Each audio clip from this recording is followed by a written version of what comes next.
Leadership Essentials. I'm honored to introduce our distinguished moderator and speaker. 네, 김사무엘 칼리 창립회장께서 좌장을 맡아 주시겠습니다. The session will be chaired by Mr. Samuel All Kim, right. founding president of All College. right. Well, thank you so much for the introduction. Well, first of all, I'd like to welcome every one of you. Good morning, good afternoon, good evening. Ladies and gentlemen, wherever you are joining us, I'd like to warmly welcome you to the Asia Leadership Conference 2021. In the next 5 hours, we will be presenting to you 12 speakers who will be sharing their insights, their experiences on a wide range of topics on this theme of from principle to practice, the pandemic leadership essential. And so we're going to be really delving into this topic of leadership.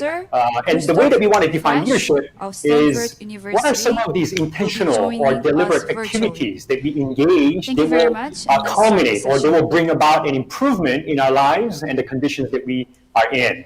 And so we really want to have these 12 speakers who are coming with a different background, professionally, geographically, expertise-wise, and they will be really sharing their experiences in how they are confronting these difficult moments that's been brought by the current pandemic. And so we will, we'll be very happy to share these talks with you. Now, one thing I'd like to mention to you is that as you are listening to our talks, I want to actually you to pay attention to this aspect, which is as you hear, what you'll be sharing have something in common.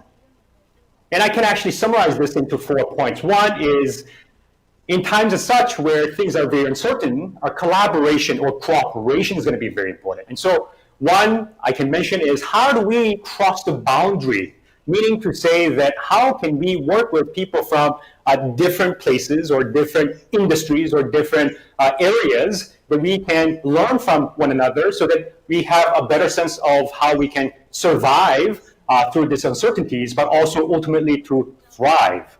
So crossing the boundary is going to be one thing, being able to cross your boundary to see what others are doing that we can learn from, but also being very open to let others, learn from you as well. The second part is going to be building bridges, and that's where the working towards building trust comes into play.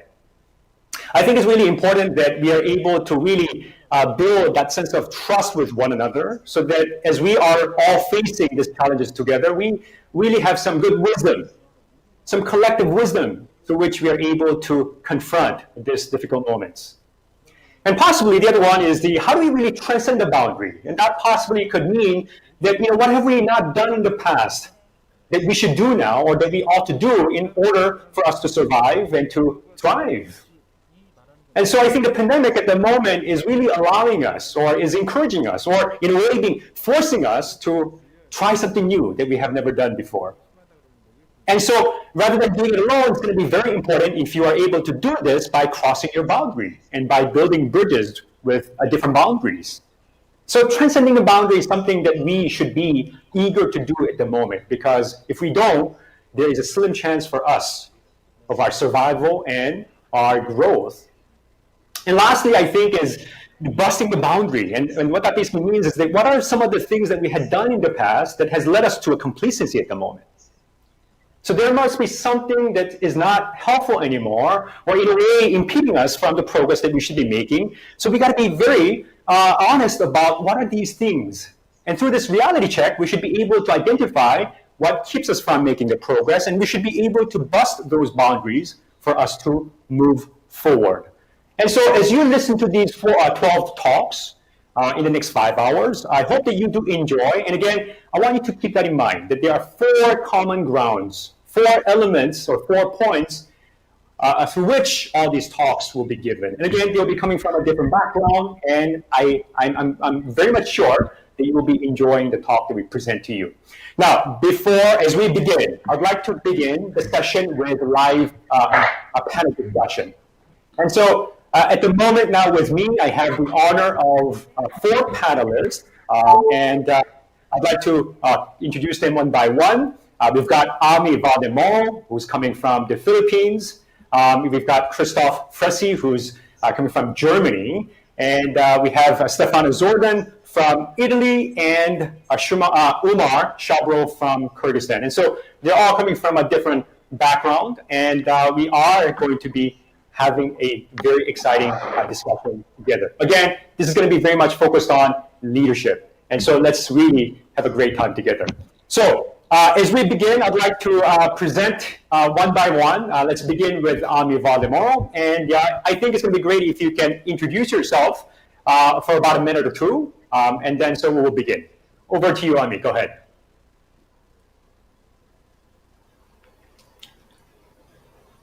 Okay, Ami, go ahead.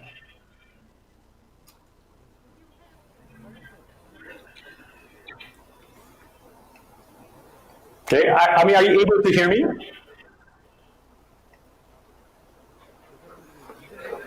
Okay, shall we go to Umar? Good morning or good afternoon, Sam. Yeah, go ahead.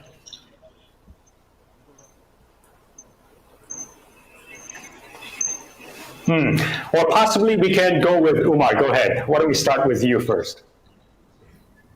Hi, Sam. Can you hear me? Yes. Okay, great.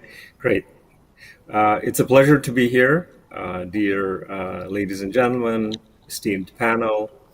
Let me just introduce myself very quickly. As Sam mentioned, I'm a native of Kyrgyzstan, have been in the field of international development for the last in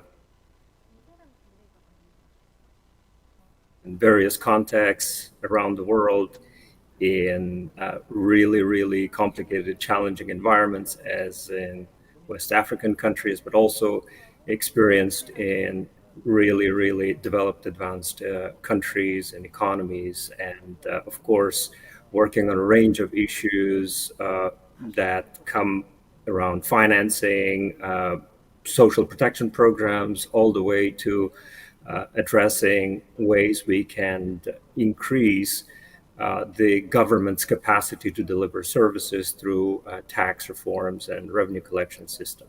I've been working in the field of adaptive leadership intensely for the last 5 years or so, and have been fortunate to work with over 300 people in Kyrgyzstan, in Central Asia, but also in Southeast Asia and other parts of the world around adaptive leadership. It's a privilege to be here today and to share some of the insights that I have gained over the experience and opportunities that I've been privileged to work in this field. I really look forward to this rich conversation and learning from this panel, but also hearing from the audience from around the world about the challenges that you're facing and how we can learn and move together. Over, Sam, to you. Thank you very much. Can we now have over to Christoph? Yeah. Yeah, hi, Sam. Great to be here today. Such an honor, and congratulations to you and your team on this outstanding conference so far. I am Christoph Friesi. I'm what would you call a serial entrepreneur. I'm currently since 12 years in the Silicon Valley. My current job is I'm president of a children's entertainment and education company called Tony's, and we make the Tony Box, which is an intuitive speaker for preschoolers, 2.4 million users worldwide. And before that company, I successfully launched and scaled two other very different businesses. One is a technology company called Mindworld Systems. We cleared landmines with a novel machinery and accelerated the speed of clearing landmines by 10x and cut the cost in half, mainly operated on the Balkan, then in East Africa and the Middle East. And after that, I came to California, did an MBA at Stanford, and then started a sustainable fashion company called Amover, which is French and means green love. And we've definitely been a catalyst moving in highly polluting industry towards more sustainability. And since a few years, I am teaching a whole course at Stanford University on new frontiers and opportunities in sustainability. because I truly believe that this is the biggest challenge of our generation that we better get right soon for ourselves and for our children. And so I'm looking forward to this conversation today here and then seeing you again, Sam, and other familiar people. Thank you for having me. Can we go over to Stefano in Italy? Go ahead. Yes, good morning, good afternoon, Sam, and all the panelists and the friends listening in, and thank you for having me. Just a few words about myself. So I'm calling in from Italy, where I'm from originally. Then at a very early age, I moved abroad to study, first in Ireland and then in the US at Harvard. And then 3 years ago, I decided to come back to Italy because I kind of felt the need to kind of give back and reapply here in my community what I had the privilege to learn around the world. And so I started to work with the framework of adaptive leadership, which had been very key to what I had done at Harvard. I translated into Italian the book, The Practice of Adaptive Leadership. And with that book, literally with that book in my hand, I started going around the country talking about leadership challenges, the different leadership challenges that different communities were having. All of that work on the ground, I can say, then went into the creation of a new center up for leadership that we co-founded and opened last September in my hometown of Ivrea in the north of Italy, in the midst of the pandemic. And so now I'm currently doing that job and pushing forward the work of the center. Again, working with the different Italian communities, from schools to universities to NGOs and politics and companies, and so that's what we do. Thank you so much again. All right, thank you, Stefano. Okay, now go over to Ami. Ami, can you hear me? Okay, possibly. I think there could be some technical challenges here. That's completely fine. Why don't we go straight into a question number one? And I wanted to ask this to you. I mean, we are all going through a difficult moment, as I've mentioned to you in my sort of introductory remarks. We are all going through difficult moments. And one thing I'd like to ask is that, in your respective industries or your workplace or, your experience, what do you think are the important leadership traits you consider as important to, again, deal with or confront the current reality of the pandemic? So can we start possibly with Stefano? Do you want to share your take on what do you think are the very important leadership traits to deal with a current challenge? Go ahead. Sure. Well, I like to kind of think about the whole COVID, mess that we are going through. I'm still using the present tense because it's not over yet. At least in Italy, we are still, dealing with a lot of consequences of the pandemic. Well, I like to think of what we live, as divided in two phases. One is the what we can call the emergency phase, which is hopefully over. And during the emergency phase that we felt very, very, very badly here in Italy, I think it was important to kind of be able to hold people, to be compassionate towards other people's suffering and all that was going on. So empathy and holding, I think, were the most important components of our leadership work. And of course, also the work of focalization, being able to, get people focalized and focused on the work that needed to be done, the adaptive work that still needed to be done during the emergency phase.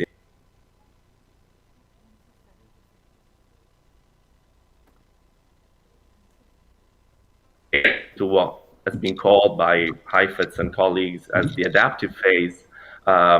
It's even more important now to keep our communities focused on the work they need to do, because as we know very well, the tendency of people is to avoid this kind of difficult work. So we are naturally gonna, run away and wanna go back to our what we call normality. So it's even more important now to keep people focused. So we can use, all the resources of imagination and inspiration to keep people, focused on this work. And of course, courage is ever more needed, now to, being able to address the losses, the many losses that, have been suffered by a lot of people, around the world because of COVID, but also the fears of losses, new losses that are around the corner and might be caused by, new consequences that we might not have seen of the pandemic. That's what I think is going to be important. Wow, thank you so much for that insight. Can we go over to Umar? What do you think about what are some of these important leadership traits you think?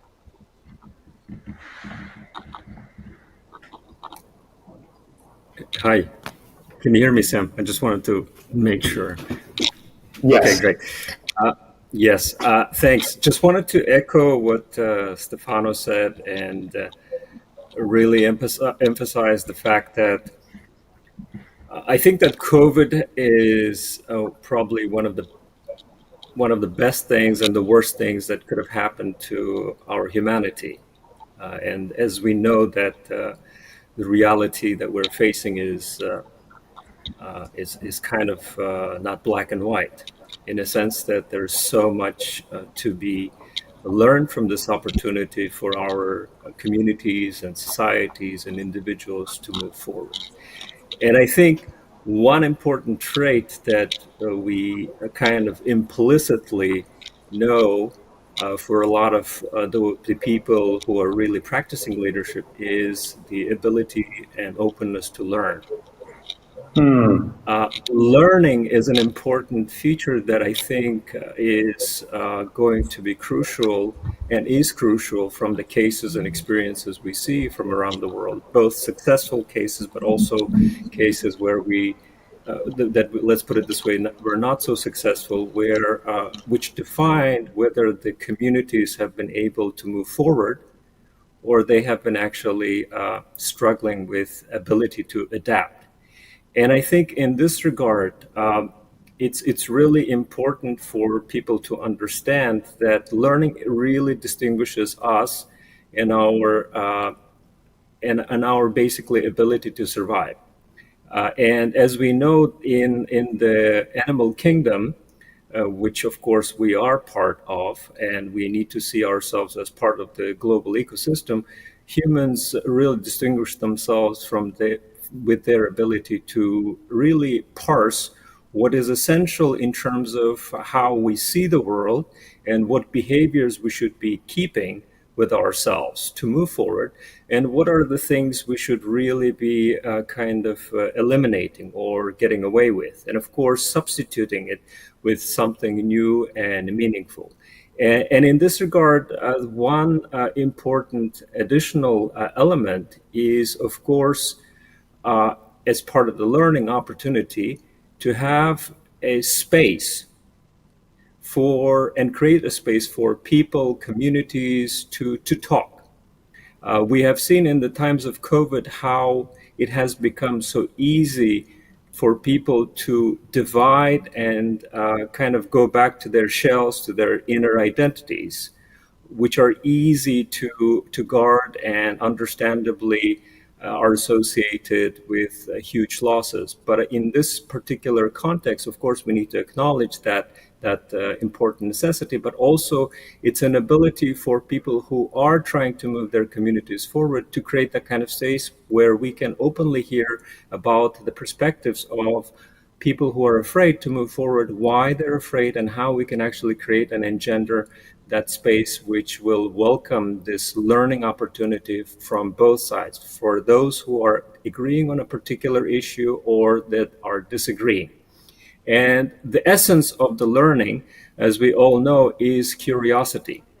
Curiosity in a deeper sense, where we can ask really, really meaningful questions, but also learn from these questions on what is really holding back the other side, but also how we can actually make step forward in moving jointly together towards a greater progress that would benefit the whole of the society. So I'd probably stop here and give the floor back to you, Sam. Thank you. All right, thank you, Umar. Thank you very much. Can I go over to Christoph from your, field of interest and expertise? What do you consider as the important leadership trait that you came across with, especially during the pandemic? Yeah. Yeah, I think the pandemic. I think Umar summarized really the really big picture. For me, as an entrepreneur, it boiled down to three essentials. The important to show vulnerability as a leader. I think in times of those uncertainties, it is good to show vulnerability. It's okay to acknowledge that you don't have all the answers, and through that create an environment in your community, in your team, in your work, in your family even, where there's a sense of, while we might not have all the answers, together we can figure it out, and that gives strength and comfort. The second one, I think, is really listen, don't assume. As a species, we one mouth, two ears. Let's use it exactly in that ratio. And then as a leader, though, also over-communicate the essentials. Like was just said, it is really important in those times to understand what are the essential questions. And once you feel they're clear for your community, for your company, and the groups you're active in, then, like it said, right, repetition doesn't spoil the prayer, so over-communicate. Okay. No, I think these are great. Ami, we kind of lost you, but let me actually ask you to maybe start off with the introduction and possibly answer the question. Would that be okay? Yeah. Sure. Thanks, Sam, and thanks everyone for joining us.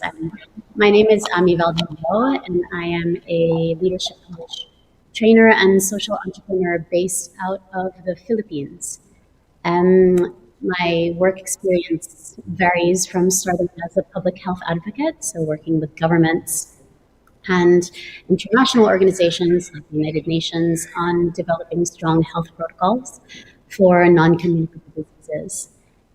But in the past 10 years, I have worked with a number of social enterprises and social businesses on integrating new models in doing good and in giving back and being of service to the community across Southeast Asia, but also in Sub-Saharan Africa and Latin America.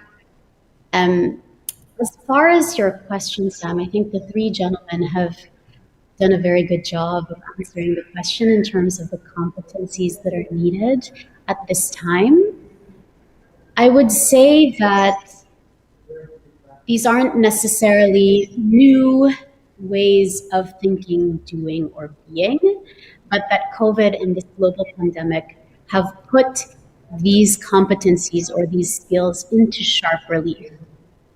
That is to say that those who have been successful at leading groups of people, whether from the point of view of government or business or non-governmental organizations, those that have been successful at doing this, mobilizing people to embrace these sort of changes that we need for this new reality, have developed these competencies beforehand. So things like curiosity, as Umar mentioned, courage, the ability to know when and how to communicate and to whom, and to be committed to the goal or objective that you put forth as someone who is in a position where you are leading people through this change, to understand and be clear about what that objective is. Is it to preserve safety? Is it to provide protection? Is it to provide some modicum of order?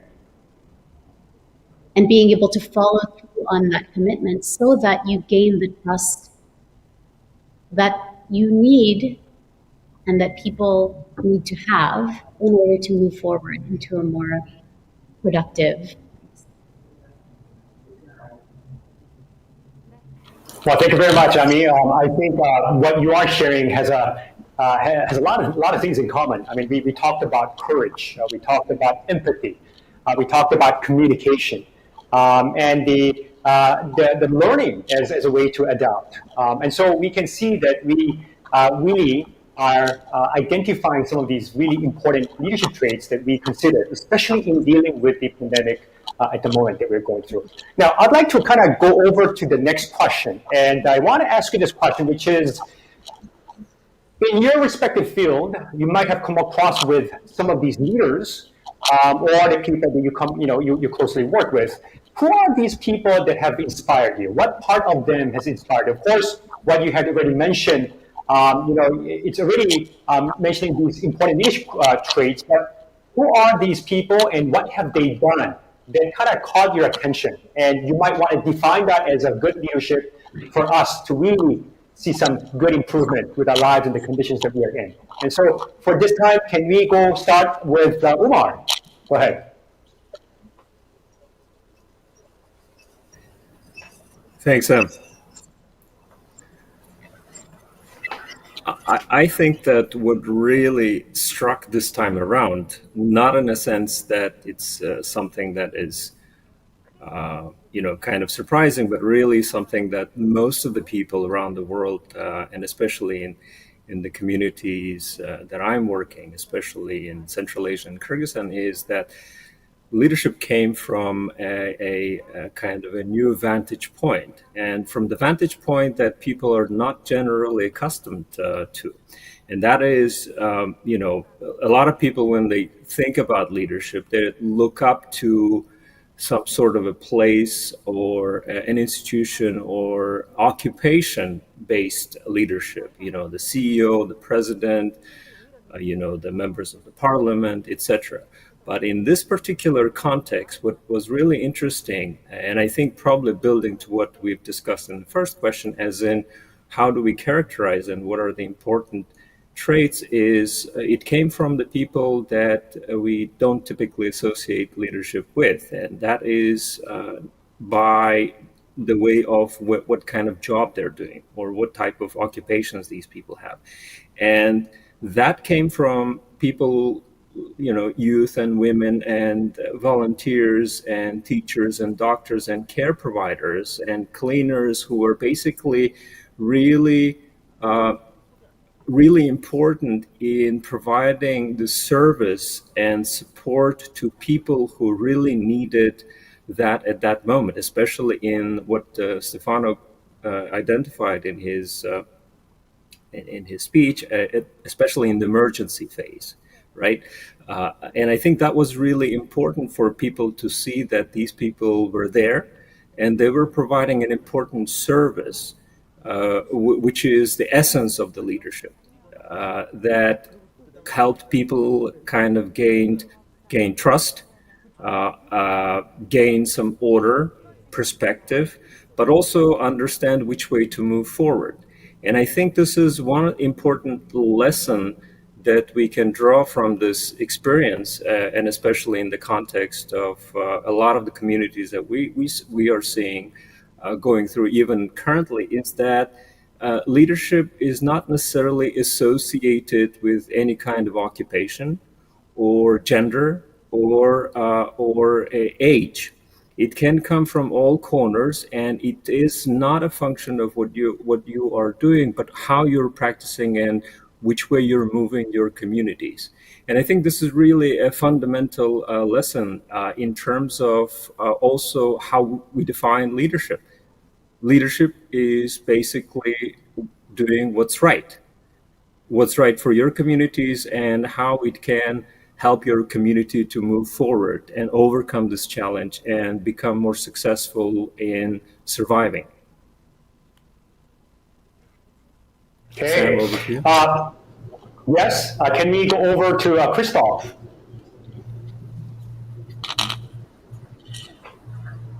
Sorry. Okay, Christoph. Yeah. I would say there's nothing to add from my side after what Uma just described, particularly highlighting contract workers. Okay. Ami, yeah, let's go over to you.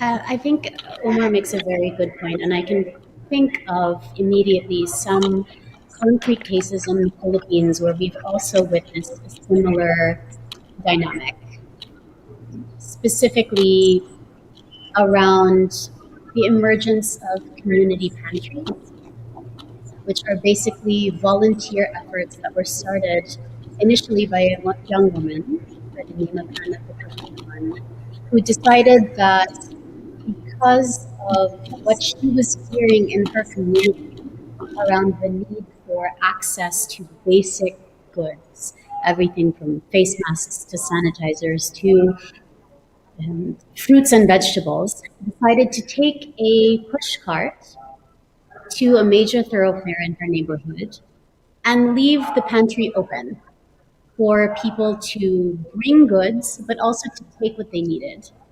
This was an individual effort from someone who is a young woman, but is not in a position of formal authority, let's say, authority as leader or CEO of a business, right?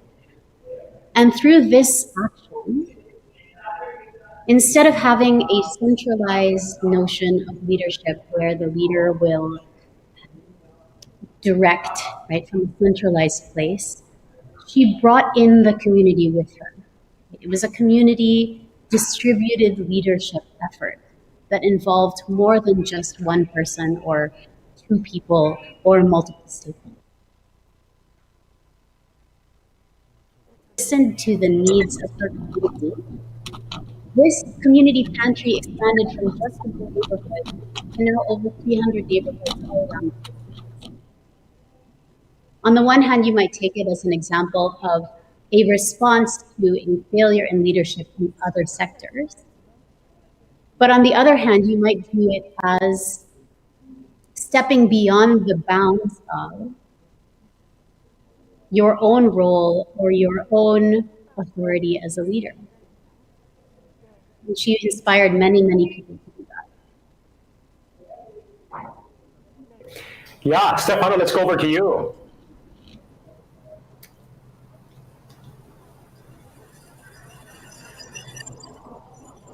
Okay, Stefano, are you online at the moment? Okay, fine. I think this is a very, very good conversation, and Umar has brought this topic of the importance of the exercise of leadership, not from the occupation or the formal authority standpoint, as also Ami has.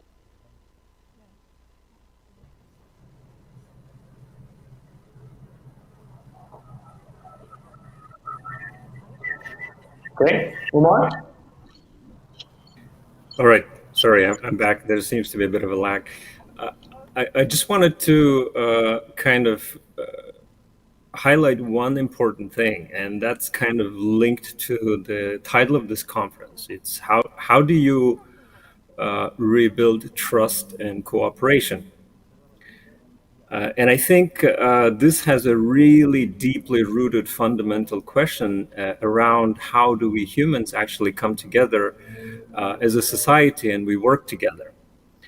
In the normal times, I think we most of the time are on autopilot, right? I mean, we've done most of the learning, we know how to do, we've got the institutions, everything is pretty straightforward, right? Social services are working, roads are functioning, taxes are paid, everything is quite straightforward. But then when we face this kind of a challenge, it's really kind of puts to test the idea of what are we really as a society and what actually holds us together. The essence of holding us together is really the trust that we can actually work together. We can listen to each other and we can understand each other. And this COVID pandemic has really shown our ability to really test this. Because as I mentioned, when the times are good, it's, everything is pretty straightforward. But when a lot of learning needs to happen and a lot of people need to adapt the way they behave, especially around COVID, I think this really put most of the societies and communities, especially my community, to the limits of the frontier of the learning, as how can we actually relearn to trust each other. And initially there was quite a bit of a chaos, as most of the people really looked up to the top, which is natural. When there's a chaos, you really look up to the people you had hired to provide a certain service: politicians, governments, CEOs, etc. But that answer didn't necessarily come immediately, as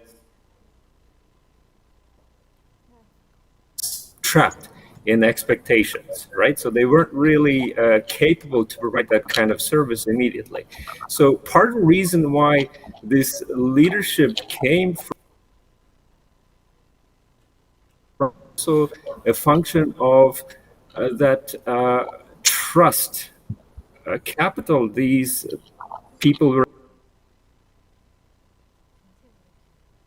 basically are invisible heroes who don't have that with them by default, but are actually doing that by practice.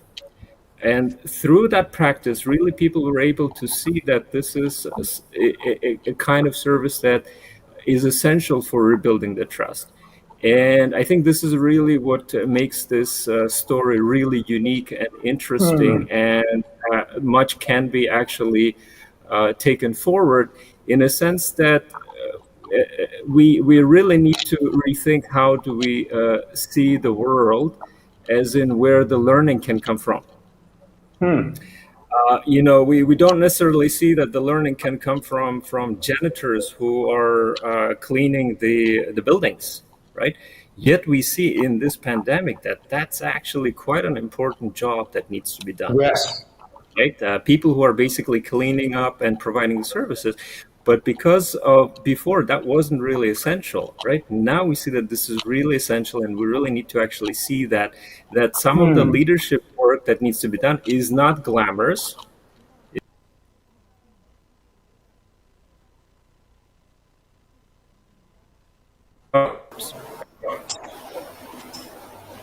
Okay, well, thank you very much. Stefano, do you want to add any comment to this question? Because I got disconnected for a moment. Yeah. Are you? Mm-hmm.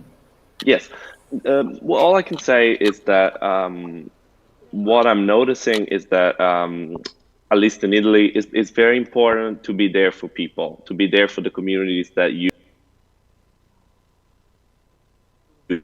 and to be there even in a physical sense. Most of our activities, most of our work has, understandably moved online, for the past year or more. But we decided, with my new activity, to open a physical space, and open a physical space in a very unique, very symbolic building. And I think that was appreciated by people. They liked the fact that, we wanted to, be there physically for the community. And now that things are starting to reopen, well, that physical presence has become a new little fire that kind of can rekindle the community. And so, I'm seeing very much the two tracks of online and physical waits for us. And there is a name that somebody has given to this new trend. It's called place leadership.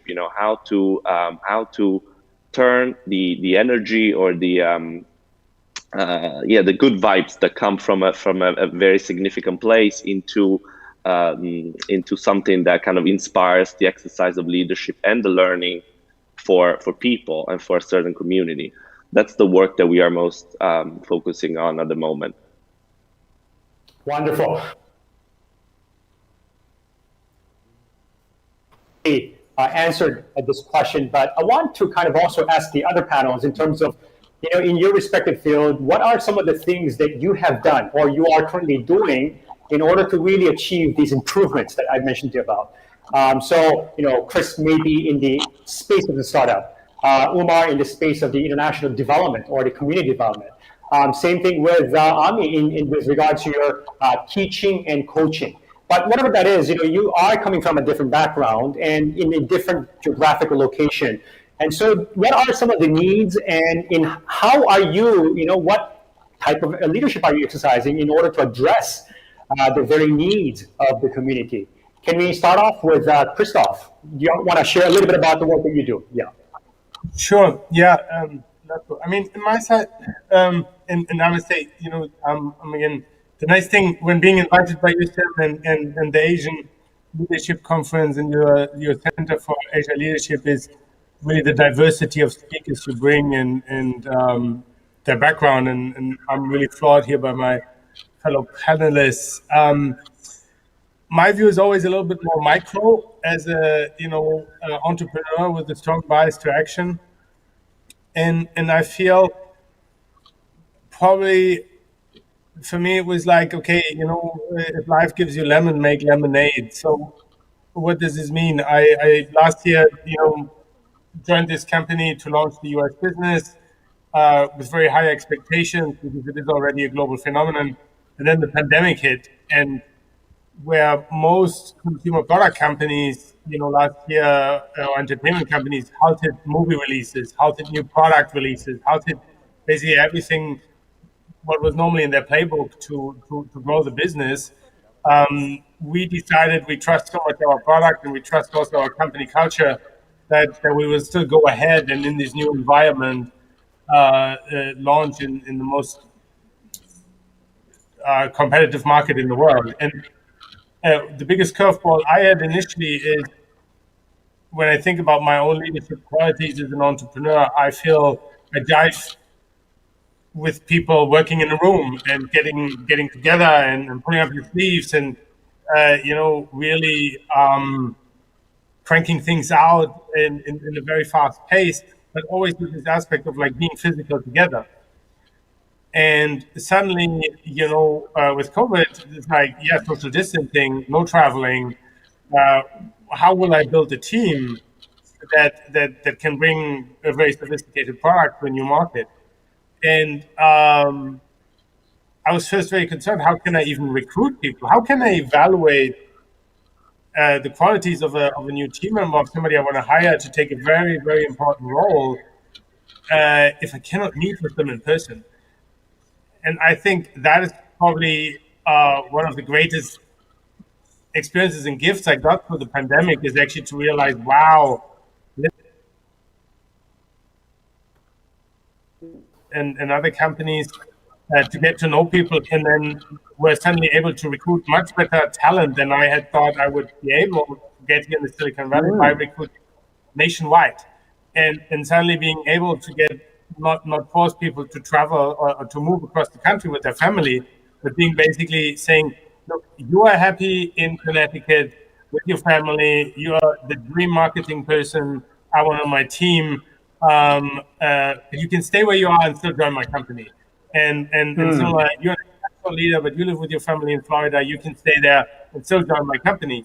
And I think that was just an interesting lesson for me, was I thought my superpower was taken of being like a charismatic person with people in the room, and that was important. And suddenly you realize, and that will change so many dimensions, not only professional, but I think also in education, because we learn that we can do really good work without breathing each other's air. And I experienced that in my professional life, and I think also then in my teaching at Stanford, I must really say I was totally blown away and impressed by the immediate bias reaction that the leadership of the university showed there, and also basically within days transitioned all the coursework, everything to an online experience. Students were suddenly scattered around the world, but I think we still delivered an exceptional academic experience on all levels, and that now is really the way to give more access to people worldwide to this kind of high caliber education, because I feel institutions like my own Stanford has basically no excuse anymore to not say we can share our wisdom truly worldwide and beyond the boundaries of the campus where people have to pay six-digit figures to enjoy that privileged education. Wonderful, wonderful. Yes, I mean the talents are ever really critical in times of a pandemic, and you're able to really identify, how you're able to really calibrate yourself to really identify these talents that you can work with. And despite all these constraints, you have made these important adaptations, all not only for your startup but also the teaching work that you do. And so that's a very good story, good example that you're sharing with us. Why don't we go over to Ami? Do you want to share about your own experience?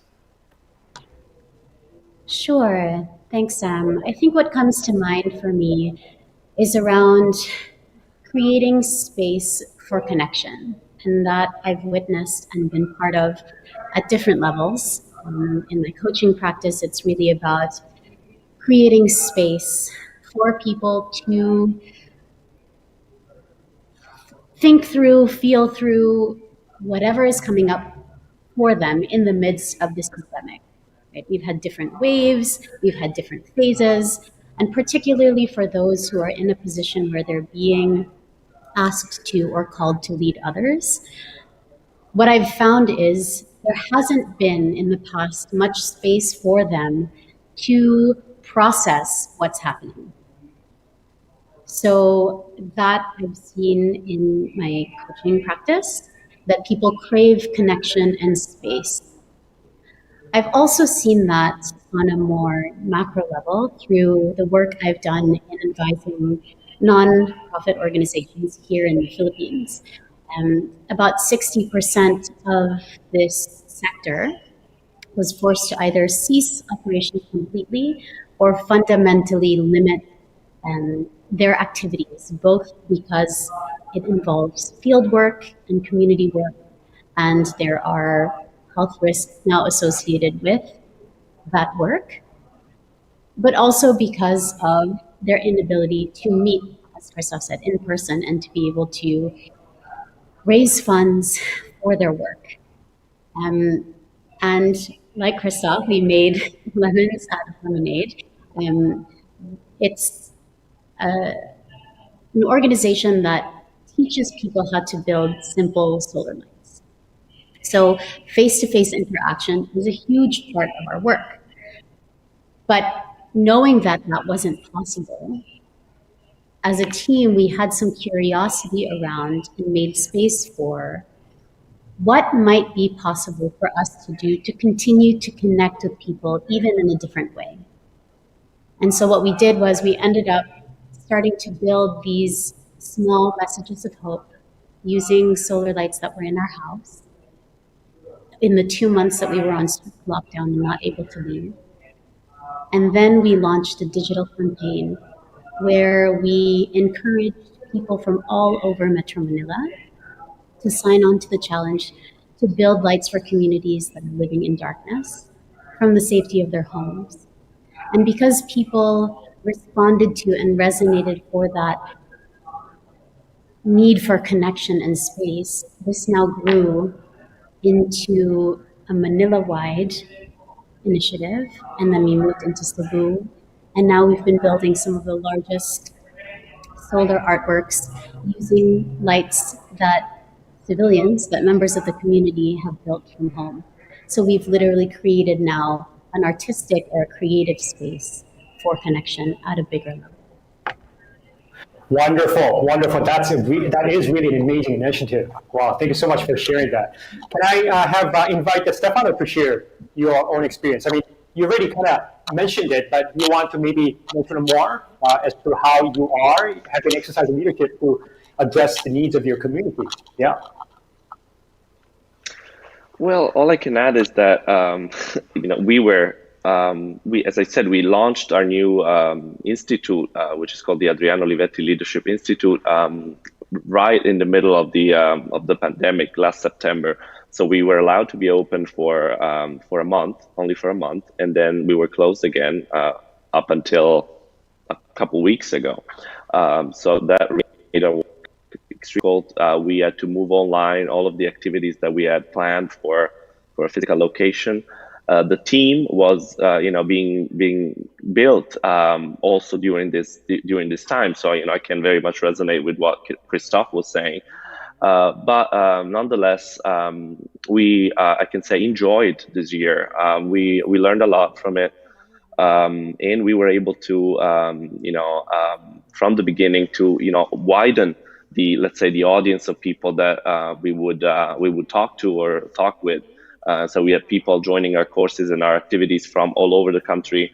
That would have not been possible if the center had stayed only local and physical.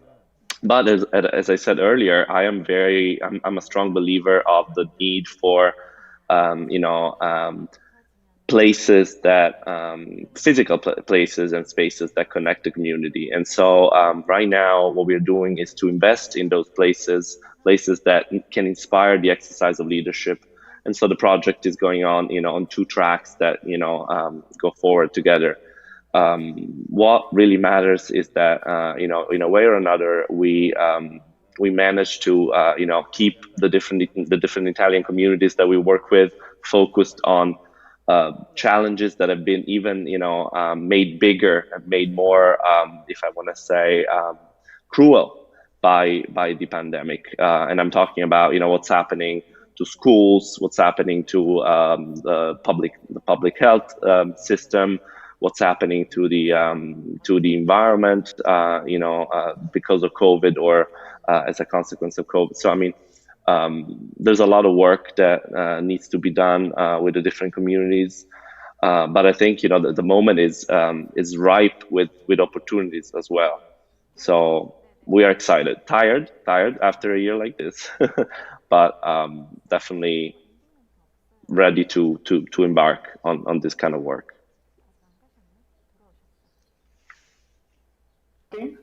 To what you're doing?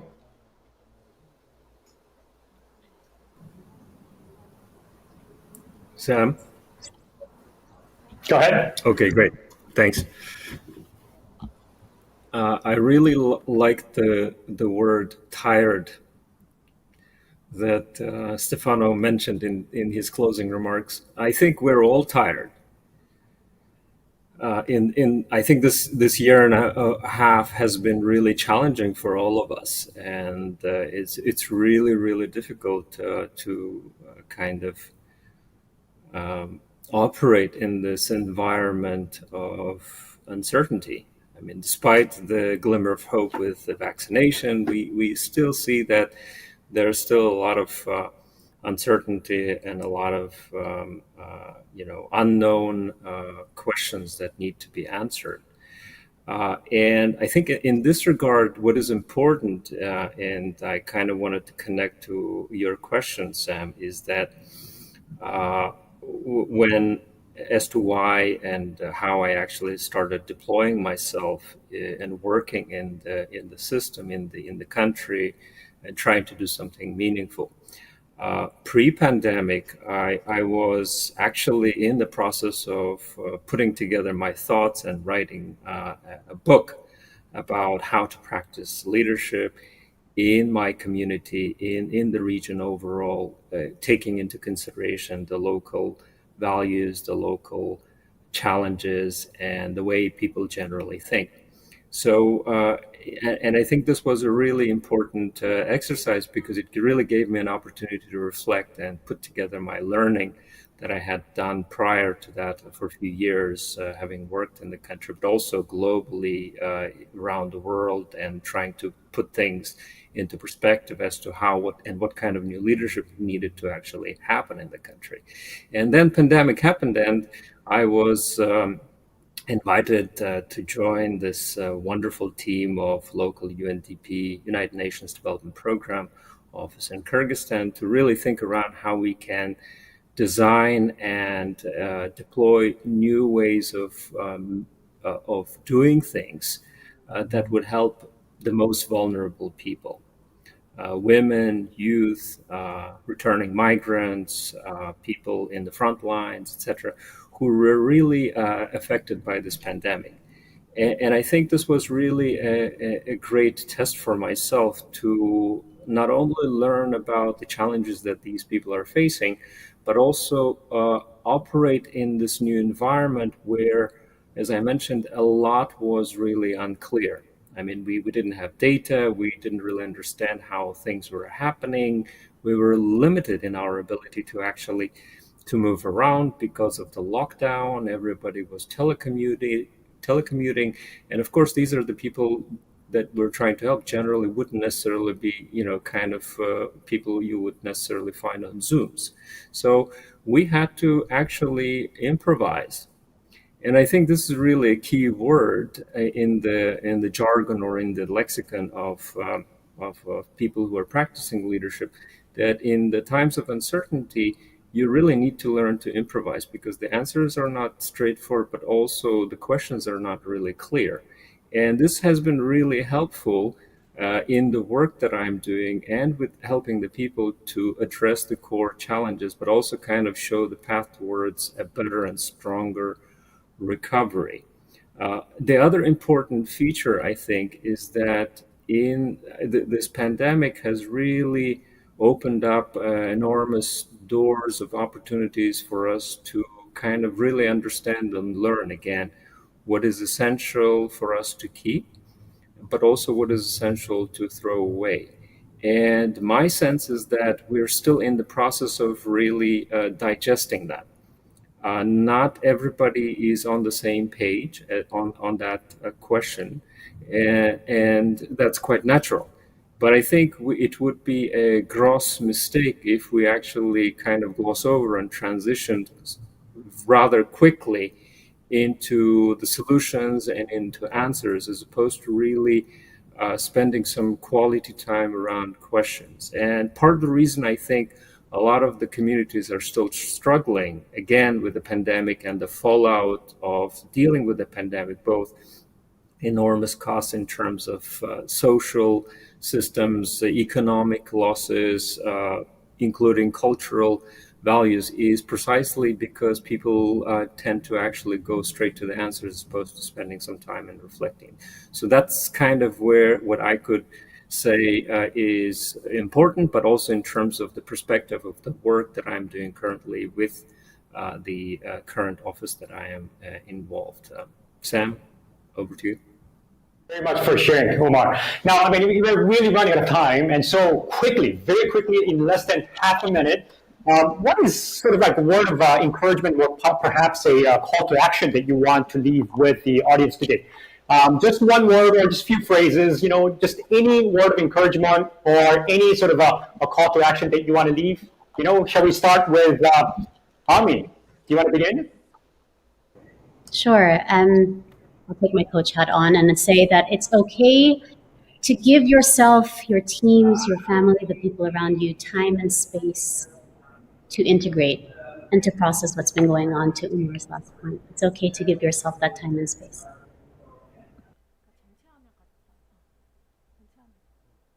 It kind of ties with what Christoph said, being vulnerable. Yeah, go ahead. Can we have Stefano next? Yeah, I will very much agree with Ami. We've been asking people that we met, all throughout the pandemic, what are the new sanctuaries, the new sacred spaces that you are finding for yourself? Maybe now that, your old ones or your usual ones are not available anymore. I mean, do you have new ones? I mean, if you don't, make sure that you can think of new places, even new mental or spiritual places that you can go to kind of refreshen yourself and rekindle that fire in case it has been kind of weakened by the mess that we all went through. Okay, wonderful. Self-recovery and self-discovery, if I can kind of reword that. Wonderful, thank you very much. What about Christoph? Sure. It's a hard one to follow after what Amy and Stefano said. I think for me, it boils down, finding comfort in trusting yourself also. And I think a lot of people have sharpened their blade over many years and should trust that they are equipped to handle, what life gives them, and then trust in yourself. Okay, wonderful. Lastly, Umar?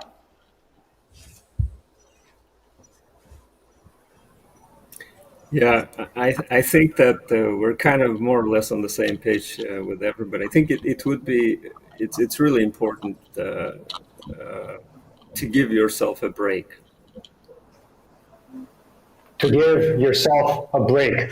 I think, as Stefano alluded to, we are all going through a very difficult moments. We are very tired, while at the same time we are under a lot of pressure to really, survive through this very difficult moments. And but not only that, we want to ultimately thrive as well. And so, foremost, what I hear you in common is that we got to be very compassionate to ourselves. We got to really take care of ourselves well, and so we can rebound back. We will be able to really continue that momentum where we'll be able to continue to do the good works that we have in our hearts. And so I'd like to take this moment to thank every one of you, our four panelists, Umar, Christoph, Ami, and Stefano, all joining us from different places. I hope that you continue to stay safe.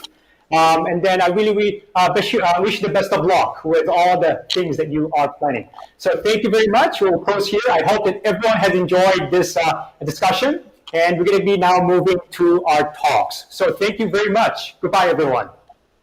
Thank you.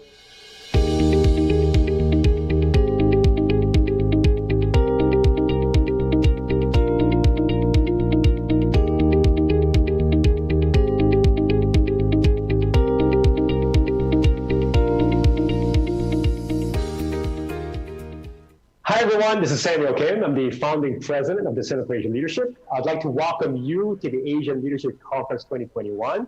It's the title, The World After COVID, Rebuilding Trust and Cooperation. I think those two words are really important, and that's exactly how we can really rebuild things back as we are navigating the uncertainties, the disruptions, and many changes.